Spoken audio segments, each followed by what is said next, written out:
Kaya nga namamatay yung mga tao dito dahil dyan sa illegal drugs. Pogo, that is, we are too far away from that.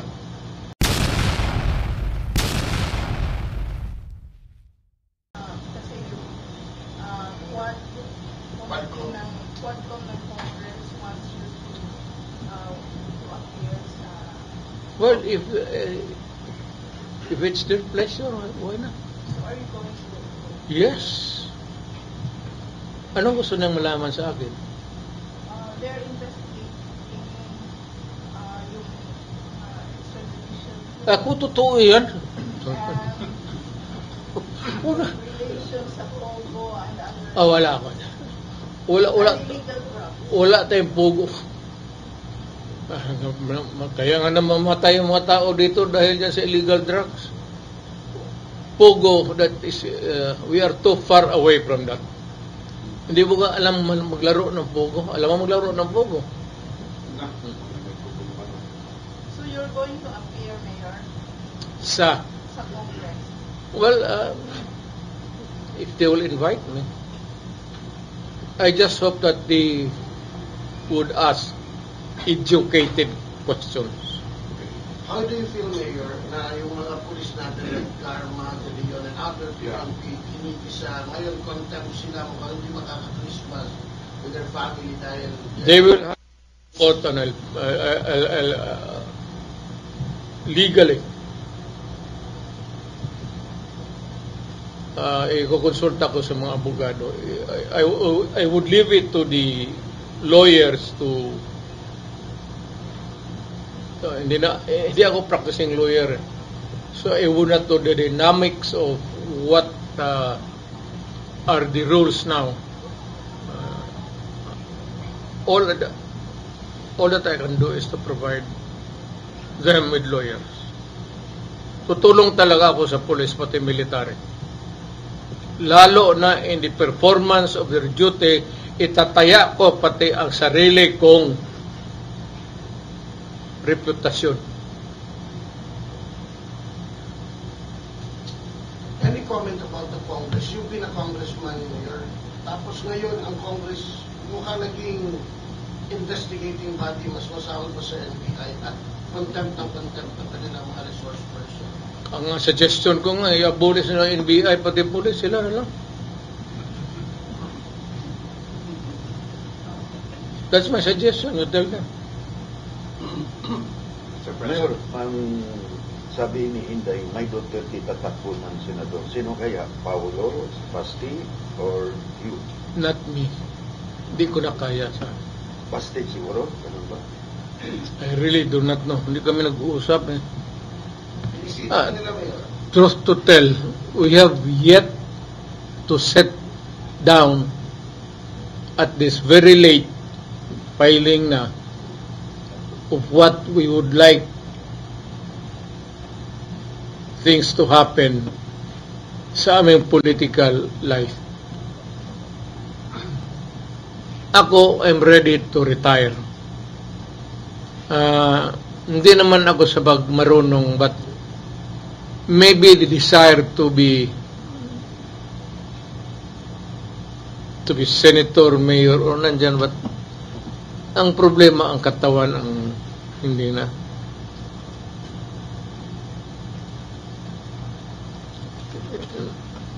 May trabaho kasi yan eh. And if it would entail or require me to travel a lot, physical movement, mukhang hindi ko na. May ano kasi ako, may imbalance. Kasi yung pera ko sa right pocket, pati sa left, hindi it's not even. Wala na ang pera eh. Kaya baka tatakbo ako, totoo. Mayor, sino pang dadagdag sa PDP line-up for senators?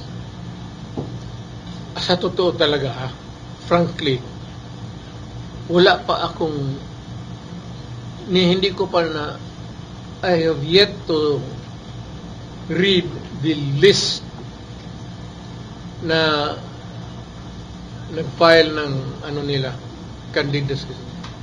Hindi ko alam sino yung nagtuloy, sino hindi. Kuya Mayor, unsay debate sa usa ka famous nga Rodrigo Duterte nga aniyang apo na nakaroon sa politika. Si Rodrigo Duterte nag-file na sa iyang COC for councilor. How about Kapitan Omar Duterte? Will he file for congressman in the 2nd district of Davao? Gusto man siguro nila ilatanan, ihatag na lang nila. Give it to them. You know, ito wala itong ano. Do you know the reason why? It's because we come from a political family.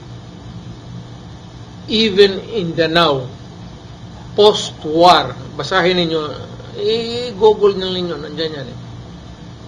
Post-war, right after, ang tatay ko naging mayor na ng Danao, which is a city now. Hindi talaga nawala sa politika. Pagdating dito, he served for a few years as a secretary to the board, or provincial secretary, they call it. Then politics again. And sa kanya. So, political family kami. I am not surprised, even if I do not want them to, kasi magulo, hindi naman walang kwenta. Pangit naman pakinggan, pero merong trabaho mas maganda pa dyan sa magiging politiko. Hindi ka naman magnegosyo ka, magyayaman ka. Ngayon, kung pasok ka ng politika, magnakaw ka talaga. To assure you of a comfortable and luxurious retirement. Kung hindi ka marunong magnakaw, I think that at one time sa buhay mo as a politician, you better stop and think of going into a more profitable or productive life. Hindi ka makaasa dyan sa sweldo. Kailangan ka magnakaw. Ngayon, kung hindi ka marunong magnakaw, paano mo nakawin? You have to falsify, you have to ghost project. Hindi natin kaya yan. Kasayang naman ang iniwan ng tatay ko na ito naabutan pa man ni John Ledesma. Kasayang naman yung legacy ng tatay ko tapos sisirain mo lang ng gano'n. I mean, makinabang pa siguro ang next generation, mga apo ko. President, Mayor, would you like to comment? Kasi pagdating ngayong election, sabi-sabi, yung mga Nograles, itatakbo yung tatlong Nograles. Ano yung reaction? Sige mo nila takbo. Sige lang lang kami hintay. Well, alam mo, modern day, lumipas na yung Almendras, Duterte, Veloso. May bagong crop, and there will always be contenders for public office. You should not begrudge the Nograleses if they also want the distinct honor of being their public office, congressman, mayor, or what else. We do not have the monopoly of ambition and desire. Kagaya ko, kasi tatay ko pa. At hindi yan nag-umpisa dito sa Davao. Sa Danao pa nga. Right after the war, siya na yung nag-umpisa ng mayor. Tapos pagpunta niya dito, parang continuity of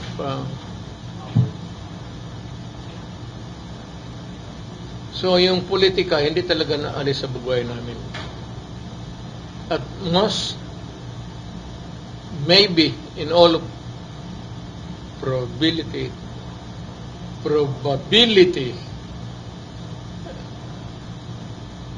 mukatay po na sa among mga apo. May yung mayor sa gawas last day sa pagfiling Martes man nagnaniit lang man og rally sa Duterte. Pag mudagan ka og mayor, walay nobralis mudagan og mayor. Apan kung di ka mudagan mayor, og si Basti tabanan nila. Kagad mayor. Ano sa imo? Di, gusto na kong file tanan. Para bibo. Pangit naman yung eleksyon na ako lang dyan. Dili sila mulaban nimo, pero kung si Basti daw labanan, naay nobralis na mulaban kung si Basti magparilik. Pero kung ikaw mo kandidato si Basti dili way mulaban ng mga nobralis sa imo. Wala balita ron sa gawas. That is not the proper question. The proper question is, I don't know kung sabihin ng Diyos na mamatay ako bukas, I will not tinker with politics anymore. O bigyan lang man niya ako ng isang single cell of cancer at hindi ko naman tinatanggihan yan kasi matanda na ako. Hindi na ako makialam. Pero what am I supposed to do? Yan ako sa bahay. Pagising ko, nakatingin yung asawa ko. Pag uwi niya, nasa sopa ako, nagbabasa ng newspaper, tinitignan niya ako. Pag uwi niya sa gabi, nandiyan sa TV ako, nagatingin. Masama ang tingin niya sa akin. Ano ang dapat gawin ko? Magpalit ng asawa, patayin ko yung asawa ko, o I find something productive outside. Find something productive. Yes, sabi ko. Alam mo, kung magtrabaho ka, you get to solve so many problems and marunong naman ako magtrabaho siguro, dumaan naman ako dyan. At sa awa ng Diyos, I would not judge myself, but I would say that binigay ko lahat, yung pagkatao ko, yung edukasyon ko na nakuha ko, I was able to make use of my being a law practitioner, then being a prosecutor, then being a congressman. You're trying to raise your hand kanina. Sige. Mayor, Mayor. I would like to get your reaction regarding kasi yung may ibang, naayon bang kung sa taong lungsod na member na na ubalhin sa other party. What is your take on that? Good. I do not want to have a heavy machinery. Mas mabuti. Frankly, bakit? Minus ang gastos mo.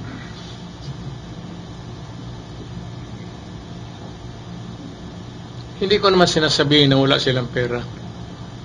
But if you're the head of the party, kung baka tatakbo ako ng mayor, ikaw talaga ang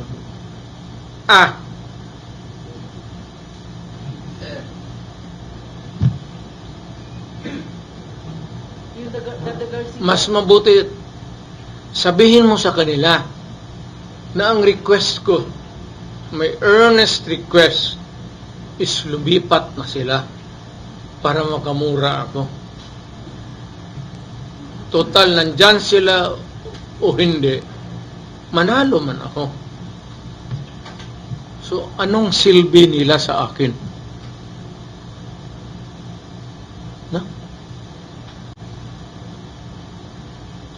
Pabalik ta rin nila. Anong silbi nila sa akin?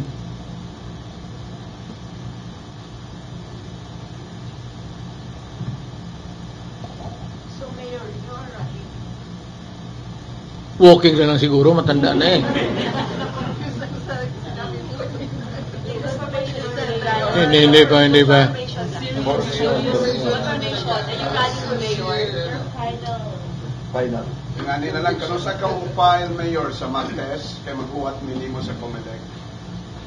Huwag kang makaalam sa buhay ko. Hindi mo na ako nakialam sa buhay mo. Are you running for Mayor? Ang microphone ginapay. Na maybe, Hindi nga na may akahang, kami rin nag-condor sa imo. sige, mga paalamin ko lang kayo. Pagkatapos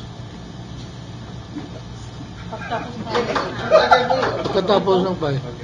Samok-samok mo lang po mga to. Yung kamera, chik. Alam mo, tangina, 30 years na ako dyan, nagsawa. Huwag kayo ma-insulto ha, pero sawa na ako ng gano'n.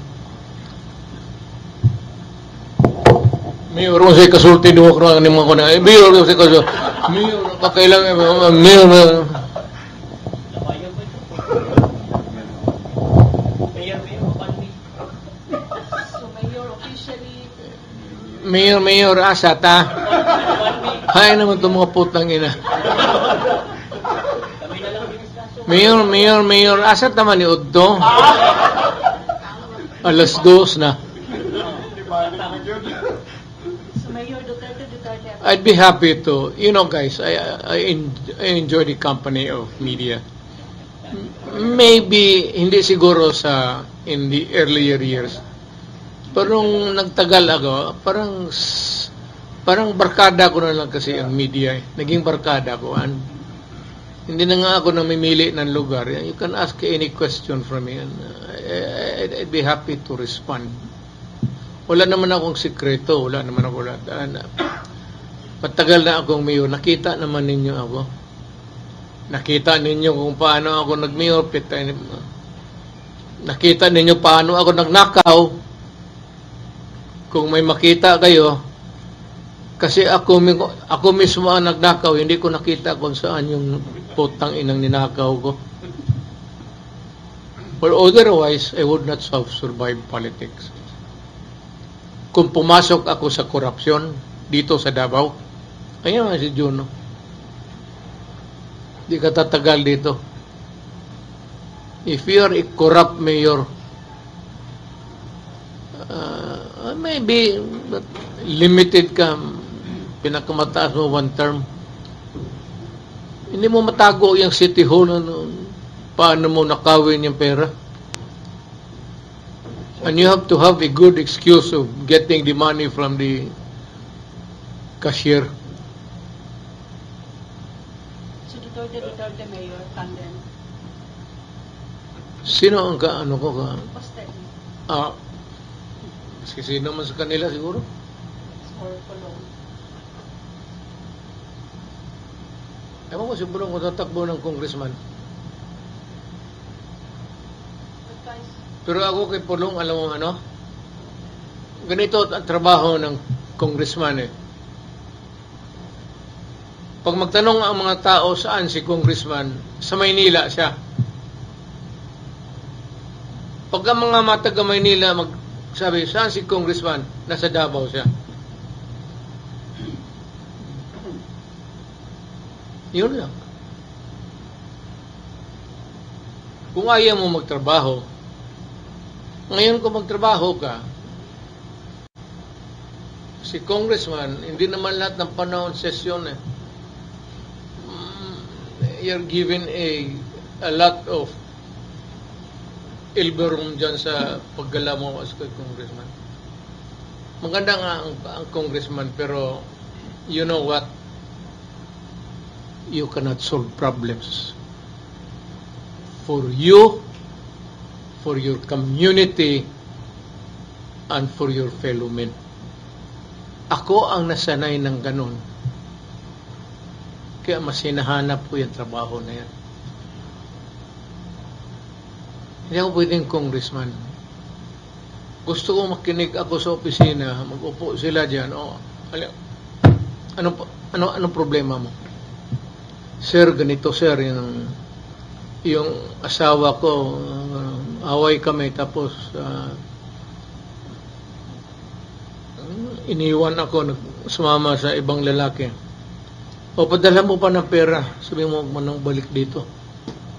At saka maghanap po ng iba, putang ina, karaming diyan pwede magtanong ng ganon. Karaming babae dito, tapos yan ang sabi mong problema sa akin.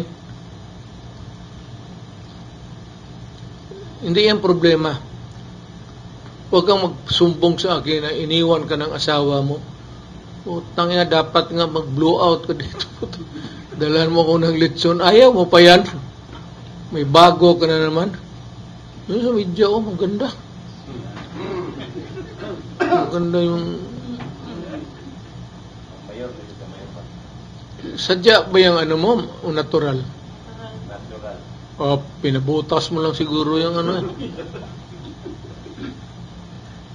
Mayor, announce si VP Sara that you'll be running for Senator and also Mayor Baste and Pulong. Ang totoo talaga niyan, we have yet to sit down. Kailan ba deadline? Tuesday. 20, no? January 20? Tuesday, Mayor, ang filing. That's the beauty of cellphone.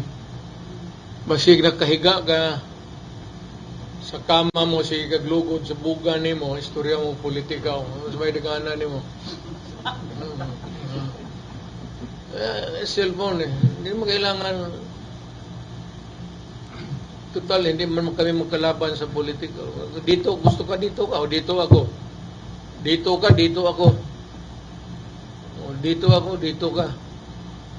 Kailan kayo mag-usap, Mayor? Sabi naman bukas. Muna yung problema. Ikaw na lang arrange. Hindi kong makontak na yung telepono nila. Alam mo yung, kung mo lang sabihin sa kanila, yung mga gago na sumasagot ng sige ring. Ako kanina, I've been calling Baste since this morning. Totoo, sabihin mo sa kanya. Gusto ata niya kalabanin ako sa politika, okay lang. Mayor, emotionally, yung mga tao na trusted ni mo ba nagkaroon ng investigan sa Quadcom, sabi yung feelings ni mo. Walang miyari niyan. Pero emotionally ba? Wala ka nang kasakitan? Wala. Sanay man ako dyan sa dumaan rin ako sa Congress, dumaan ako pagka-prosecutor. Pati yung mga yan, dumaan sa akin nung fiscal pa ako. Anong advice mo sa kanila, Mayor? Yeah. Ako, pagkayang police, military, mali o tama sila, pag maghingi sila ng tulong, tutulungan ko. I am talking as a lawyer. Kasi malapit ako sa military pati police. And I still believe until now that without yung binigay na suporta ng military pati police dito sa akin sa Davao, I could not have succeeded in transforming Davao to what it is now. A beautiful city. Dito patayan doon, patayan doon, patayan dito. Ngayon, nung na-mayor ako, nag-usap kami lahat. Bakit ba tayo ang mamatay? Di patayin mo sila lahat. Gobyerno ako eh. So yung mga NPA, they don't have no business asking me bakit ganun ang ko. Nasa gobyerno ako. Yung mga gangster dyan, mga sindikato na massacre, ay putang ina, gobyerno ako.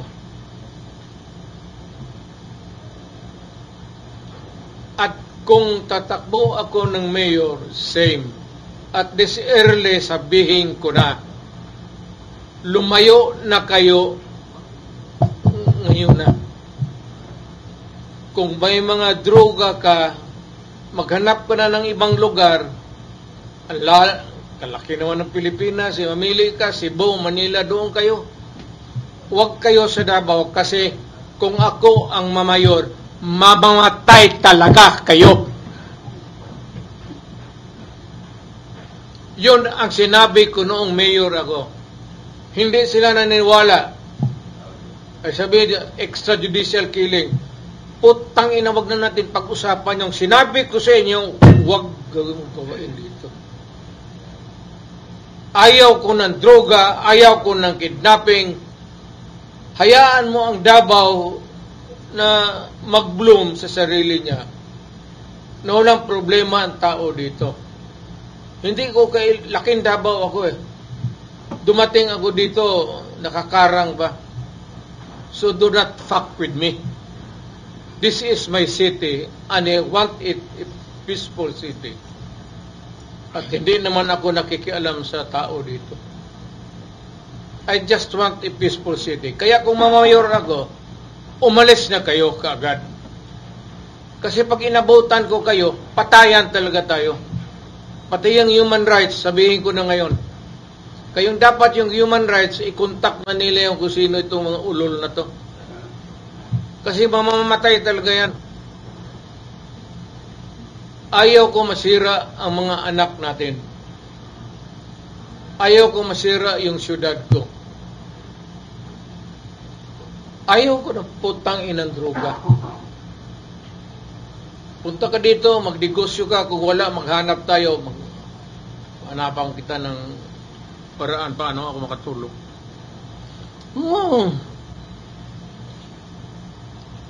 Gobyerno to. Dapat ang gobyerno tarong. Kung magpasok ka dito, mag-hold up ka, magpabili ka ng droga, naghanap pala ng kamatayan, putang ina.